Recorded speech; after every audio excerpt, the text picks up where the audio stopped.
How does the pain you experience when you burn your hand result so quickly in an action by your muscles? Many animals respond to environmental stimuli using specialized cells called neurons. A stimulus is detected by sensory receptors and the body responds through motor effectors.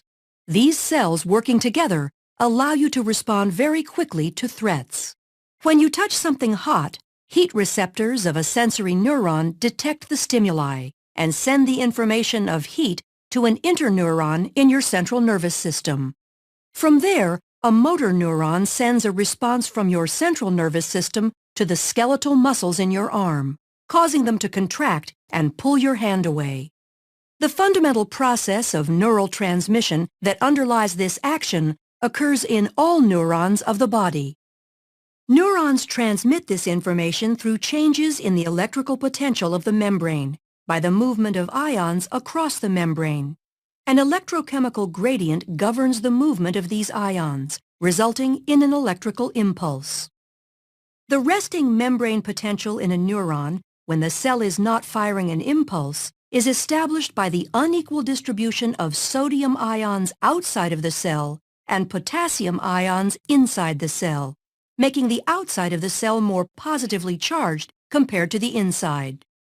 The electrochemical gradient is established and maintained by an enzyme called sodium-potassium ATPase. When a neuron is stimulated, sodium ion channels open and sodium ions flow into the cell. This leads to a change in the electrical potential across the membrane called depolarization. The depolarizing electrical potential travels down the dendrites and over the cell body. Multiple electrical potentials will combine at the axon hillock in a process called summation. If the depolarization is large enough, an action potential is triggered.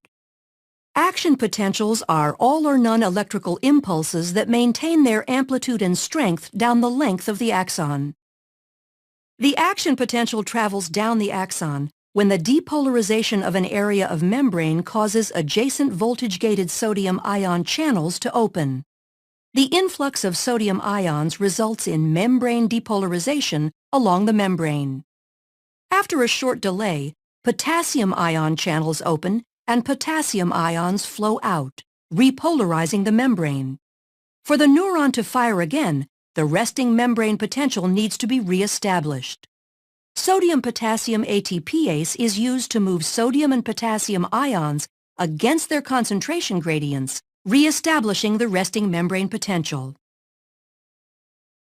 As the action potential moves down the axon, ions are diffusing only a short distance, allowing the signal to move quickly. At the axon terminal, the electrical impulse passes to another cell at a cellular connection called a synapse. The space between the presynaptic neuron and a postsynaptic cell is called the synaptic cleft.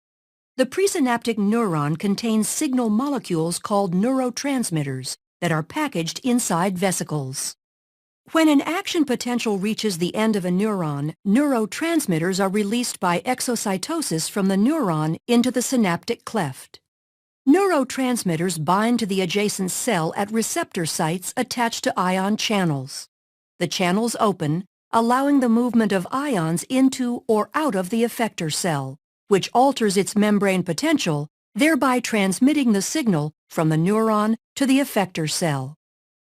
Because nerve impulses move very rapidly down the axon of a neuron and move from cell to cell across synapses, you react quickly to a stimulus, like burning your finger.